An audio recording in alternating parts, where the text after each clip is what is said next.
The thing with reform and all the parties that have been reform, that whether it's the Brexit Party or UKIP or whatever, that evolve into reform, they always blow apart in this fashion. And I'm trying to find a neutral way to ask this question, but I can't. What is wrong with them?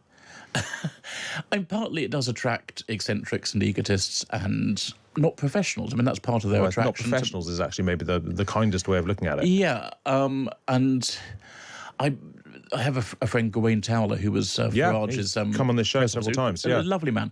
And he would tell me that when he was doing... He would regularly get phone calls, and this would be the title of his memoirs, because his first response was, "He's done what?" I mean, UKIP or Reform or the Brexit Party would have scandals like no other party had.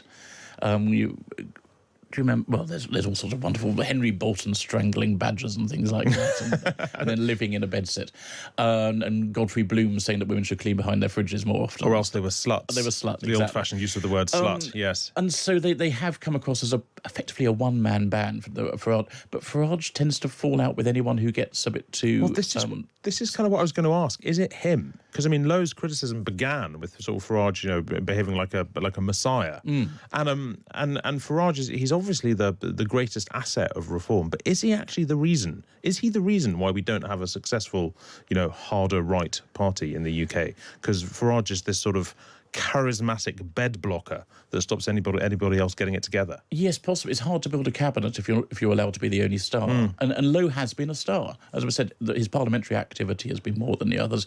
But he got praised by Trump, didn't he? Or praised by Musk.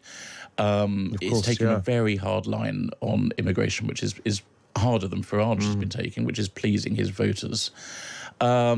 And he is a man who's been chairman of a football club. He's actually done something in life. He's not just sort of someone with a grievance who's managed to get lucky.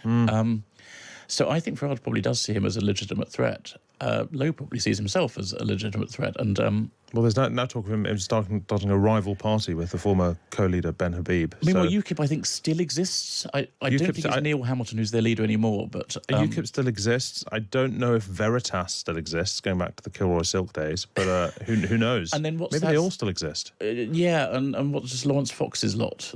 Oh, who knows? Yeah, you're right. There's a lot of them around. So there's a splintering of the votes that might perhaps happen because, of course, in by-elections you get all sorts of fringe candidates stand. So it's less of a splintering, more of a spattering, perhaps.